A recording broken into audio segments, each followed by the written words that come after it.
Bonjour.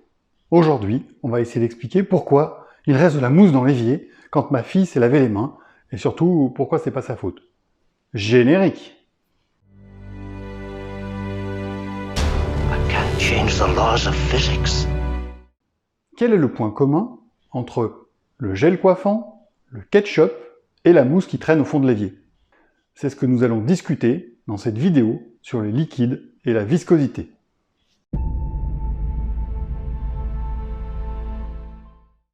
Bien que l'on pense intuitivement connaître la différence entre un solide et un liquide, on va voir que ce n'est pas toujours aussi simple. En effet, même si c'est évident pour l'eau par exemple, il existe de nombreux corps pour lesquels la distinction est plus délicate.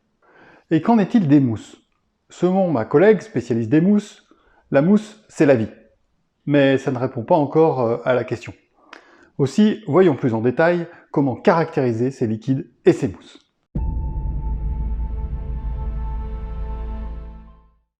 Pour bien caractériser un liquide, on va utiliser une caractéristique importante, la viscosité.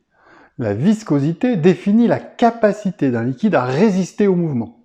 Plus un liquide est visqueux, plus il va être difficile de le faire bouger. Pour les plus experts d'entre vous, signalons qu'il existe plusieurs viscosités, mais que l'on parlera ici de la viscosité dynamique. Chaque liquide possède donc une viscosité qui lui est propre. On peut penser au miel, qui est plus ou moins visqueux en fonction des fleurs qui ont été utilisées.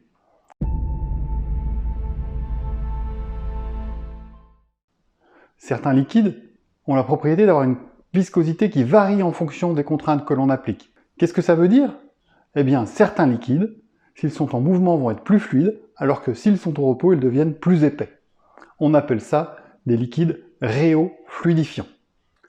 C'est le cas du sang, qui possède cette propriété, ce qui lui permet d'être très fluide quand il circule dans les artères et de s'épaissir quand il va moins vite, et ainsi favoriser le phénomène de cicatrisation.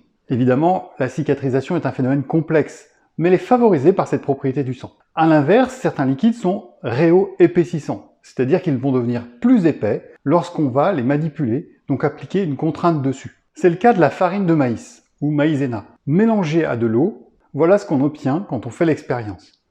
Vous voyez que je peux enfoncer mon doigt très doucement. Par contre, si j'essaye d'appuyer plus rapidement, eh bien, je ne rentre pas dans ce liquide.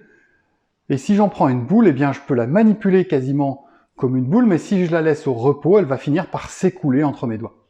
La viscosité et son évolution avec la vitesse de sollicitation n'expliquent pas tout.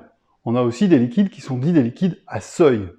Pour ces liquides, c'est la contrainte appliquée qui change leur comportement. Si on les sollicite avec des contraintes faibles, comme leur propre poids, ils se comportent comme des solides. En appliquant une pression plus importante, ils se mettent à couler et sont des liquides. C'est par exemple le cas du ketchup, où il faut taper le fond de la bouteille pour pouvoir arriver à le faire couler. Revenons à la mousse dans l'évier, donc la mousse de savon que l'on trouve après s'être lavé les mains. La mousse de savon est une mousse, c'est-à-dire un liquide complexe avec des bulles de gaz à l'intérieur, dont la viscosité présente un effet de seuil. Ce seuil dépend évidemment de la concentration du savon. Pour éliminer cette mousse récalcitrante sans consommer de l'eau, le meilleur moyen est donc d'appliquer une contrainte dessus, et donc par exemple d'appuyer dessus avec ses mains, qu'il faut alors relaver. On trouve beaucoup de mousses différentes dans la vie de tous les jours. La mousse à raser, la mousse au chocolat, mais aussi le pain, qui est une mousse solide.